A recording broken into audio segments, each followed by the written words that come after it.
Mais uma pergunta aqui para o doutor Ademar atender no programa Advogado ao Vivo, que vai de segunda a sexta, às 21 horas e 30 minutos, ao vivo, Hangout, YouTube, Google+, Facebook.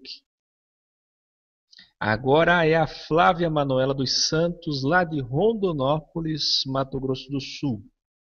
Ela diz assim: o cara da prefeitura me disse que dívida tributária não prescreve. Isso é verdade, doutor? Eu estou devendo um monte de IPTU atrasado há 12 anos. Será que eu posso perder minha casa, já que ela é bem de família? E agora, doutor? Boa noite, Flávia. A questão sua é uma questão bastante interessante. Você sabe que o débito tributário ele prescreve, sim. Isso, quem fala é a lei, não sou eu. E o que eu posso dizer é o seguinte: algumas pessoas, utilizando de má fé, dizem, né, que débito tributário não prescreve e que você vai, então, digamos, foi lá no órgão público e tem lá um débito e fala assim, não, mas isso aqui já está prescrito. Não, dívida tributária não prescreve. Enfim, existe uma celeuma aí que é imposto pelos próprios órgãos públicos, mas é tudo balela, é tudo mentira. O primeiro ponto que a gente deve verificar é o que diz o artigo 156 do Código Tributário Nacional. O Código Tributário Nacional ele fala no artigo 156 o seguinte: extingue o crédito tributário.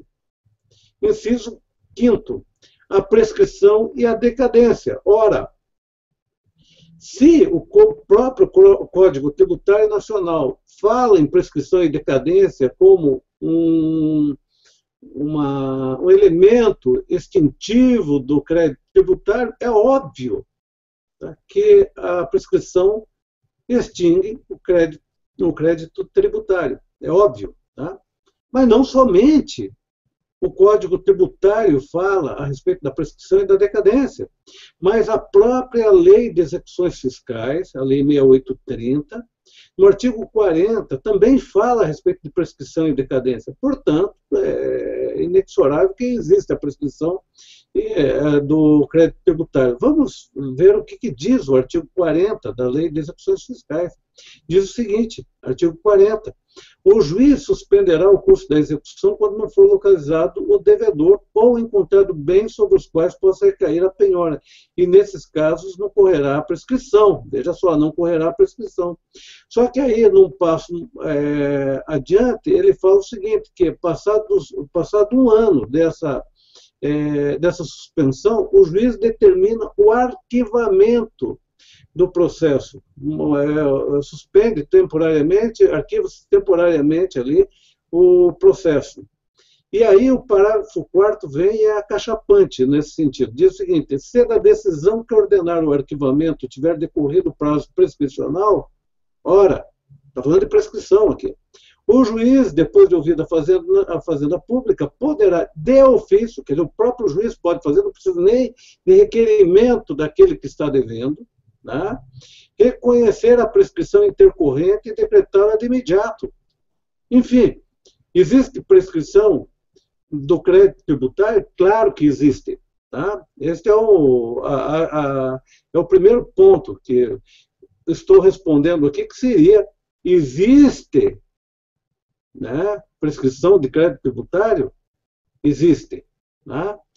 Então, no caso, a pessoa que te atendeu lá no município, não sei, na prefeitura, também não sei aonde que foi, está mentindo para você. O crédito tributário prescreve. E qual é o prazo prescricional do crédito tributário? De 5 anos. Né?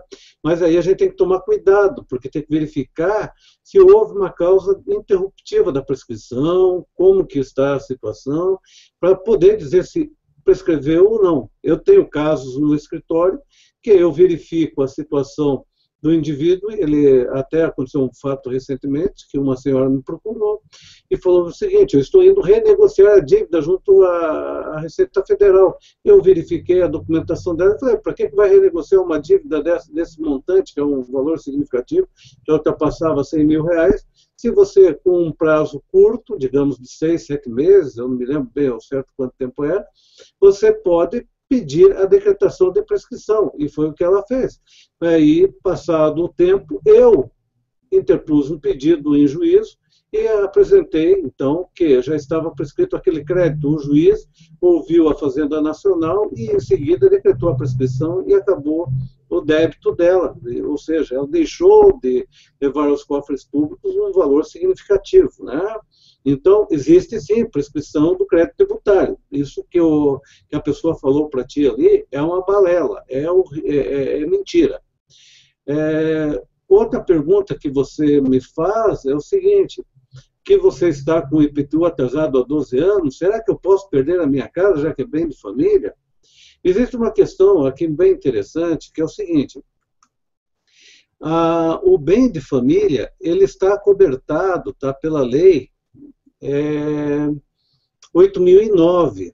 A lei 8.009, ela institui que o único bem, né, no caso, o imóvel da pessoa, né, o imóvel, diz o seguinte, o artigo 1º, o imóvel residencial próprio do casal ou da entidade familiar é impenhorável e não responderá por qualquer dívida, tipo de dívida civil, comercial, fiscal, previdenciária ou de outra natureza, contraída pelos cônjuges ou pelos pais ou filhos, que sejam os seus proprietários e nele residam, salvo nas hipóteses previstas nesta lei. E quais são as hipóteses previstas nessa lei, que são as exceções? É aí que entra a situação tua. Tá? Artigo 3º. A impenhorabilidade é oponível em qualquer processo de execução civil, fiscal, previdenciária, trabalhista e de outra natureza, salvo ser movido. Vamos lá. Em razão dos créditos de trabalhadores da própria residência e das respectivas contribuições previdenciárias. Então, se o indivíduo tem uma empregada doméstica, tem um jardineiro, tem até mesmo uma diarista que trabalha mais do que 3 dias por semana, e as dívidas relativas a estes débitos, o imóvel de família pode sim ser penhorado. Tá? Existem outros também, por exemplo, pelo titular do crédito decorrente de financiamento destinado à construção ou aquisição do imóvel. É óbvio, porque imagina o seguinte: eu compro um imóvel financiado e vou hipotecá-lo como garantia de pagamento daquele valor e eu não pago mais.